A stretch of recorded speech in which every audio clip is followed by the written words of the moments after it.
By dawn, they'd limped back to the Vale. Vrynn slumped against the core spire, his wound seeping silvery fluid. Jessa pried open a first aid kit from her salvage belt. "Human medicine won't work," he muttered. "A humor maze."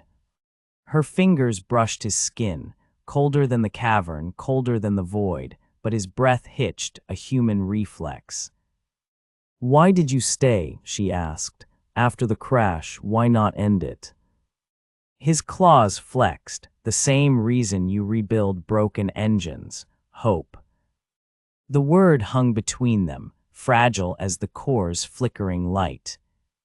Jessa leaned back, studying the ship's pulsating veins. The bond hummed, no longer a scream but a discordant duet.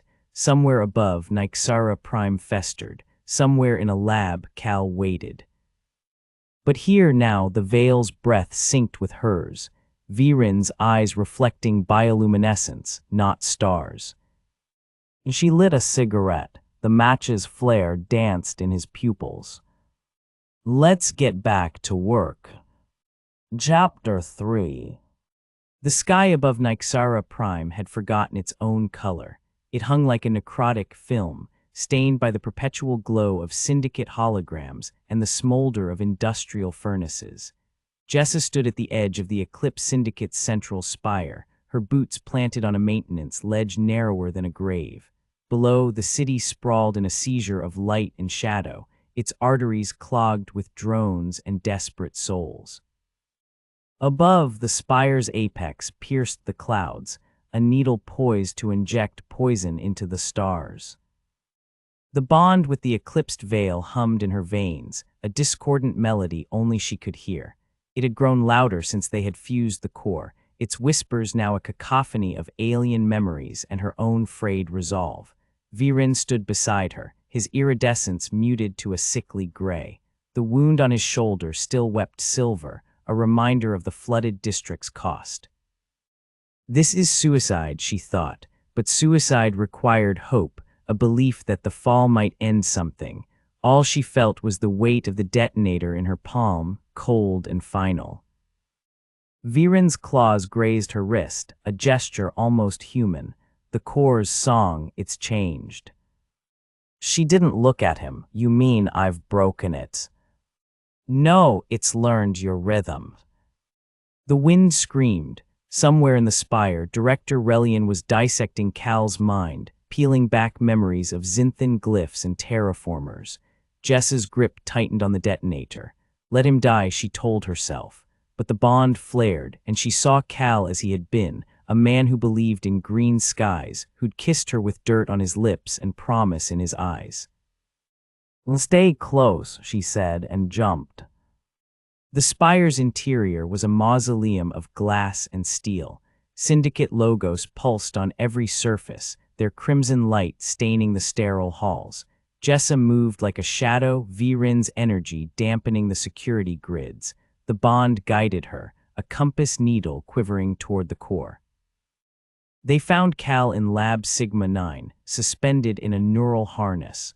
Wires burrowed into his skull, feeding data to screens that flickered with Xynthan glyphs. His eyes, when they opened, were milky with static.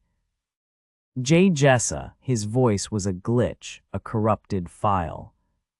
She stepped closer. The detonator trembled. "You sold our dreams to a slaughterhouse." "I had to save you." Vrynn hissed, the lab's lights shattered. "He is gone," Vrynn said. The Syndicate's puppeteers left only echoes. Cal's hand twitched. A hologram flickered, Mars, their terraformer blooming like a steel flower. "You were my miracle," he had said. Now the memory curdled. Jessa pressed the detonator to his chest. "Goodbye, Cal." The explosion was silent, a pulse of blue energy, and the lab dissolved into ash.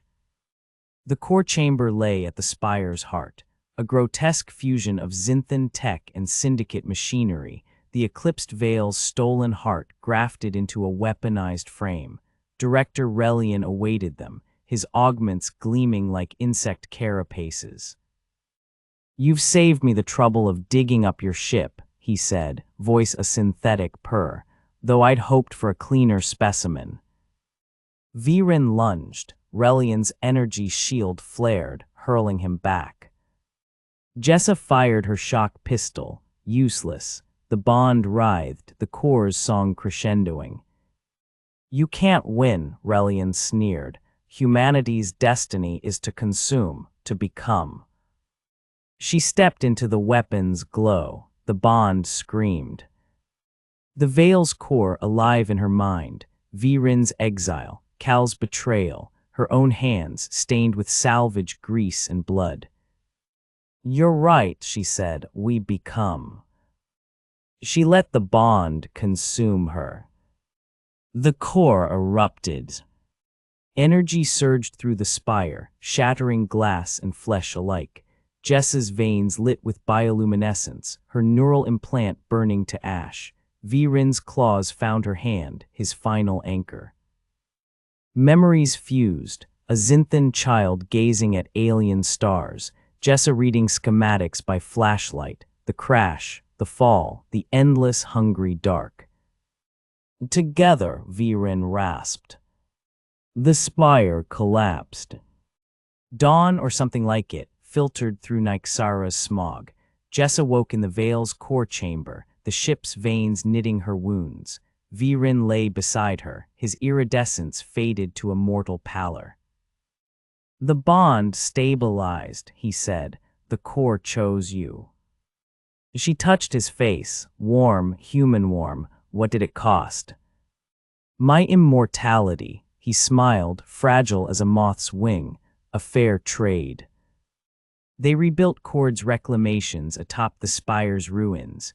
Refugees came, off-worlders, augments, ghosts of the void sector. The Veil's core pulsed beneath the floor, its song now a lullaby. Vrynn tended the gardens, coaxing alien blooms from poisoned soil. Jessa repaired engines, her hands steady. Some nights they climbed to the roof. Nyxara's neon sprawl stretched below, but here, the air almost tasted clean.